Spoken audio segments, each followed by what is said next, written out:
తెలంగాణలో వివాదాలకు care of address గా మారుతోందా? గ్రూప్ 1 ను అడ్డం పెట్టుకుని గతంలో బీఆర్ఎస్ సర్కార్ను ఇబ్బంది పెట్టాలని కాంగ్రెస్ ప్రయత్నించిందా? ఇప్పుడు అదే గ్రూప్ 1 పరీక్షను అడ్డం పెట్టుకుని అధికార కాంగ్రెస్ ఇరకాటంలో పడేయాలని బీఆర్ఎస్ కి స్కెచ్ వేస్తోందా? దీంతో తెలంగాణలో గ్రూప్ 1 అంటేనే పొలిటికల్ కాంట్రవర్సీగా మారిపోయింది.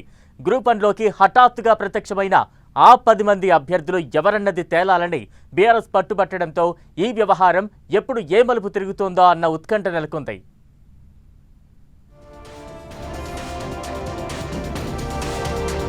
వివాదాలకు కేరఫ్ గా గ్రూప్ 1 పరీక్షలు. బీఆర్ఎస్ హయాంలోనూ గ్రూప్ 1 కాంట్రవర్సీ. కాంగ్రెస్ సర్కారులోనూ గ్రూప్ 1 చుట్టూ వివాదాలు.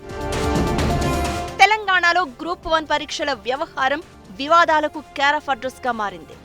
గతంలో బీఆర్ఎస్ అధికారంలో ఉన్న సమయంలోనూ, ఇప్పుడు కాంగ్రెస్ అధికారంలోకి వచ్చిన తర్వాత కూడా గ్రూప్ 1 వివాదం మాత్రం కంటిన్యూ అవుతూనే ఉంది.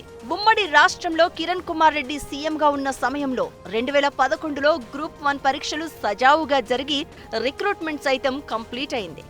తెలంగాణ ఏర్పడిన తర్వాత పోస్టుల భర్తీ కోసం ప్రయత్నాలు జరిగినా సక్సెస్ కాలేదు.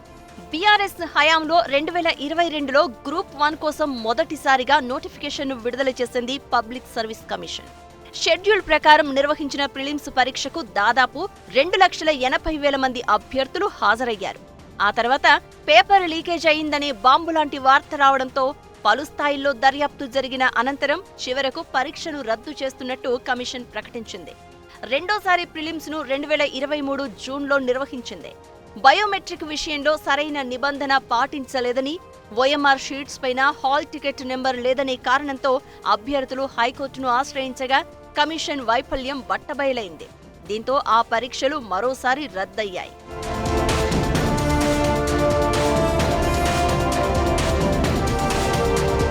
ఇలా బీఆర్ఎస్ హయాంలో గ్రూప్ 1 పరీక్ష పేపర్ లీక్ అయినప్పుడు ప్రతిపక్షంలో ఉన్న కాంగ్రెస్ ఈ అంశాన్ని రాజకీయ అస్త్రంగా వాడుకుందట.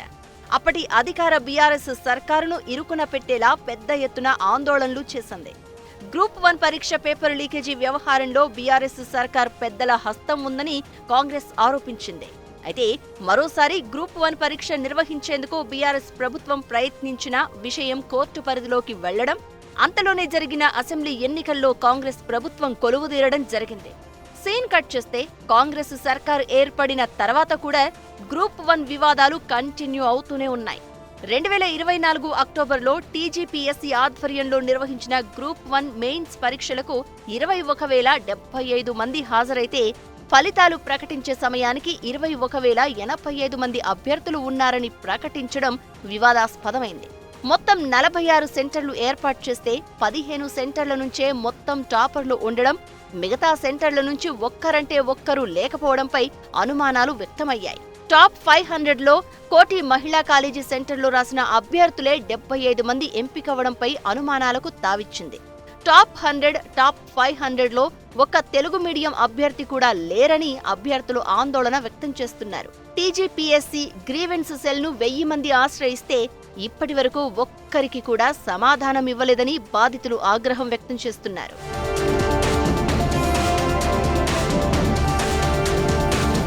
గ్రూప్ 1 అంశాన్ని ప్రతిపక్షంగా ఉన్న బీఆర్ఎస్ సీరియస్ గా తీసుకుందట. గతంలో తాము అధికారంలో ఉన్న సమయంలో తమ సర్కారును టార్గెట్ చేసిన కాంగ్రెస్ ను ఇప్పుడు ఇరకాటంలో పెట్టాలని డిసైడ్ అయిందట. అందుకే ఓవైపు గ్రూప్ 1 అభ్యర్థులకు మద్దతు ఇస్తూనే మరోవైపు కోర్టులో కేసులను కూడా దాఖలు చేస్తోంది బీఆర్ఎస్. టీజీపీఎస్సీ వైఫల్యాలను ఎండగడుతూ ఆందోళనకు కూడా సిద్ధమవుతోందన్న టాక్ వినిపిస్తోంది. అధికార కాంగ్రెస్ ప్రభుత్వ పెద్దలకు చెందిన వారికి దొడ్డిదారిన గ్రూప్ 1 ఉద్యోగాలు ఇచ్చే కుట్ర జరిగిందని బీఆర్ఎస్ ఆరోపిస్తోంది. గ్రూప్ 1 పరీక్ష నిర్వహణలో మొత్తం 21 ఉల్లంఘనలు జరిగాయని ఆరోపిస్తున్న బీఆర్ఎస్ కోర్టును ఆశ్రయించేందుకు రెడీ అవుతోందట. దీంతో ఇప్పుడు గ్రూప్ 1 వ్యవహారమంతా రాజకీయాల చుట్టే తిరుగుతోంది. మరి చివరకు ఈ వ్యవహారం ఎటు మలుపు తిరుగుతుందో అన్న ఉత్కంఠ నెలకొంది.